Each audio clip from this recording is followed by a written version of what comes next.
Bom dia, Ronaldo. É um prazer falar com você e com os ouvintes da Vale FM, aí de Cachoeira do Sul. Samira, o prazer é nosso e esse é um assunto que nos é muito caro, né? Para quem passou, Verdade. que já é decano do jornalismo, como eu aqui, como o Tomás, que está operando a técnica, né? E que vivemos as dificuldades extremas da ditadura militar que o Brasil teve por 21 anos, né? É óbvio que nós queremos olhar essa questão da liberdade de imprensa com muito cuidado. O que esse teu relatório vai trazer para os deputados, Samira? Bem, o relatório da violência contra jornalistas e liberdade de imprensa no Brasil, ele é elaborado pela Federação Nacional dos Jornalistas desde os anos 80, né? E de uma maneira mais perene desde os anos 2000.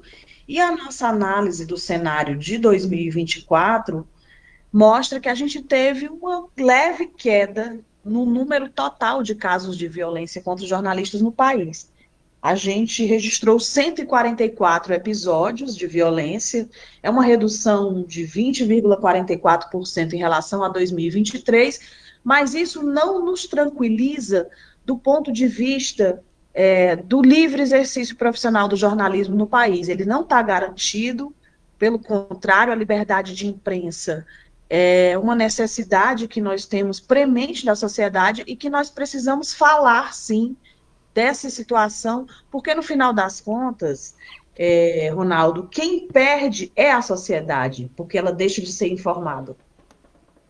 O que esse relatório fala em termos de agressão aos jornalistas? Nós estamos falando de pessoas que perderam a vida? Nós não tivemos nenhum caso de assassinato de jornalistas em 2024, mas nós tivemos, por exemplo, um aumento das ameaças de morte aos nossos colegas. Nós tivemos atentados, nós tivemos agressões físicas, né? As agressões físicas, elas estão no topo da lista de violações à liberdade de imprensa, com mais de 20%. E nós tivemos uma situação muito preocupante, que é o chamado assédio judicial. O assédio judicial é você demandar abusivamente da justiça para tentar calar o jornalista, para tentar censurar o profissional. E essa forma de violência, ela já está correspondendo a quase 16% dos casos que nós registramos em 2024. Isso é muito grave, isso é muito sério, né? Com certeza, Samira.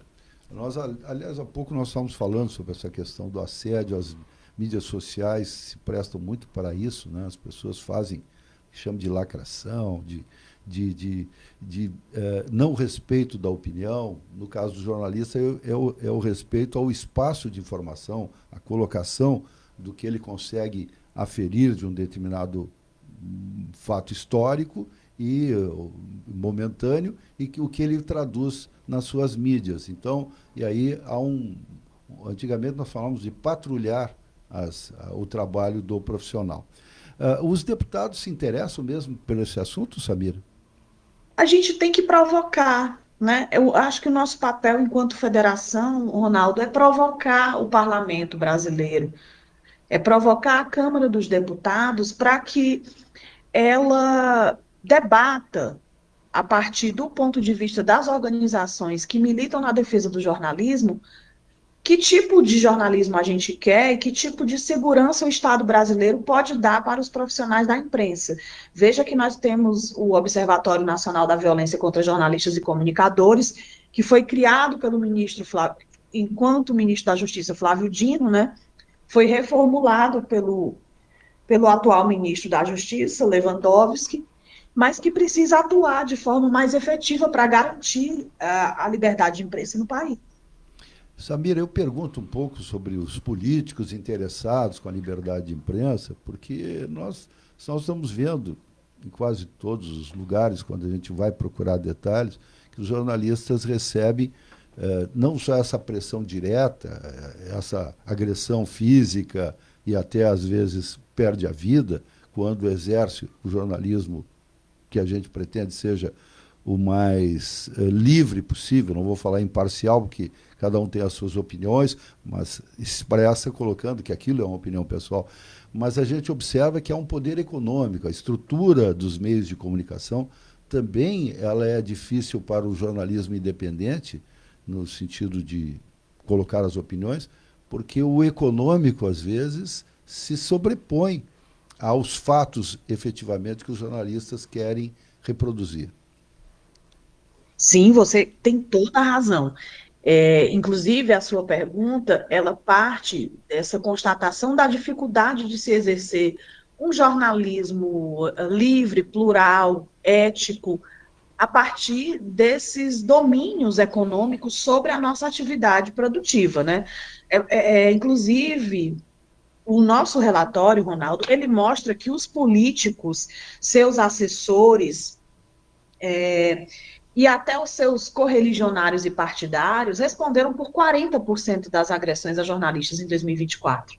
Isso mostra como a política exerce pressão na nossa atividade profissional e que também essa violação acaba resultando na censura propriamente dita. Você vê que a gente teve, por exemplo, o ex-presidente da Câmara, Arthur Lira, que processou diversos veículos e diversos jornalistas, né, ao longo do seu mandato. E aí, é por isso que a gente escolheu lançar esse relatório esse ano em Brasília, numa audiência pública na Câmara, para exatamente provocar a classe política de qual é o seu papel, afinal. Né? Não seria defender a liberdade de imprensa?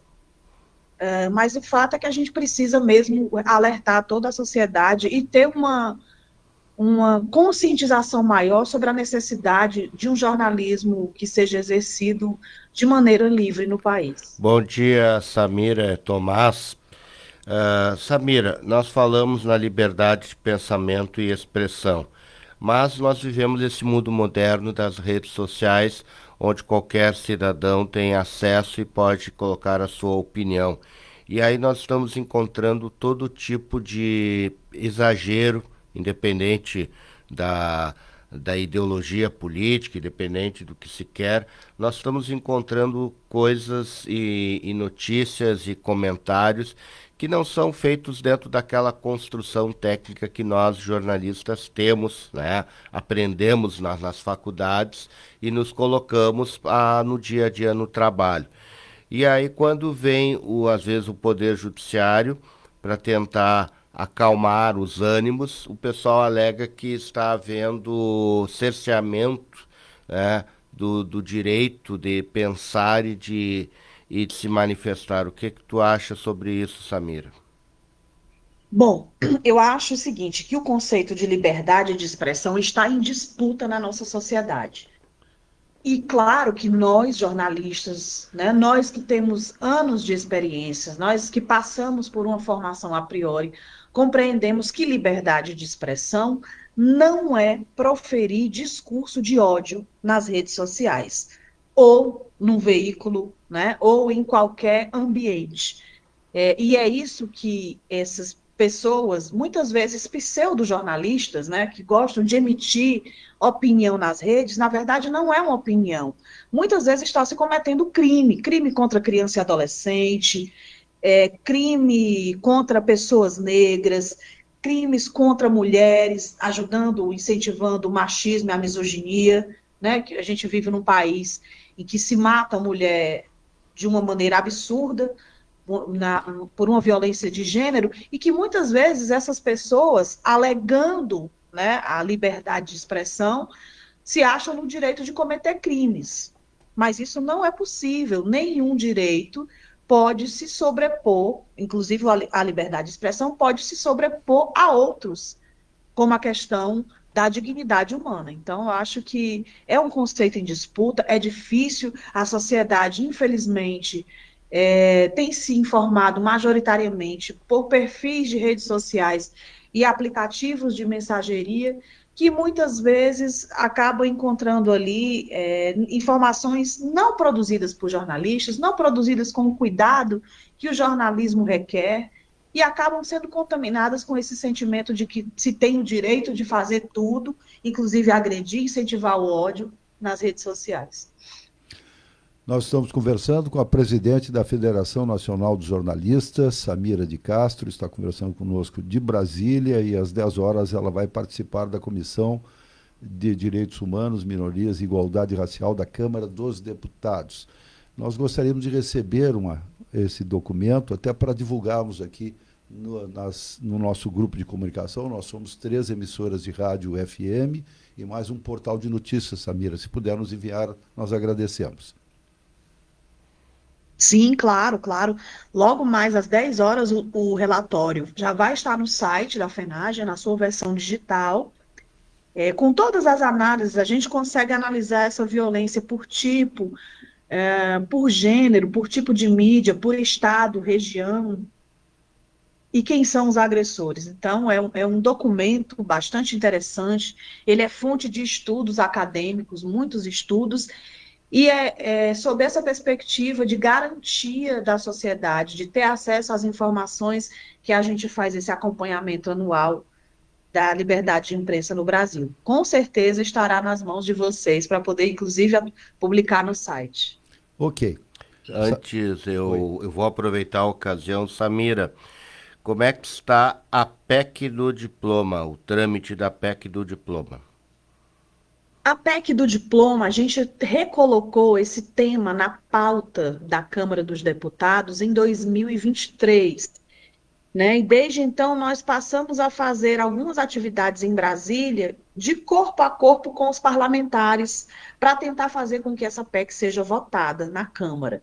Nós solicitamos agora audiência com o novo presidente, Hugo Mota, e estamos fazendo um trabalho de visita aos gabinetes das principais lideranças partidárias, independentemente de partido político, né, porque nós compreendemos também que essa é uma pauta que não é ideológica, que ela preza pelo direito da sociedade de ter uma informação de qualidade a partir de profissionais qualificados. Então, esse é um trabalho que a gente chama de formiguinha, se gasta muita sola de sapato aqui em Brasília, visitando gabinete por gabinete e fazendo convencimento. A gente espera aumentar mesmo o conhecimento dos parlamentares sobre essa pauta, porque muitos achavam que a PEC já tinha sido votada, muitos desconheciam a matéria.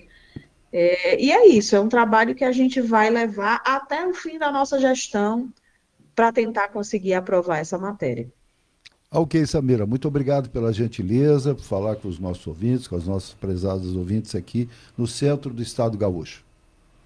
Eu que agradeço a oportunidade, um ótimo dia para nós todos e bom trabalho.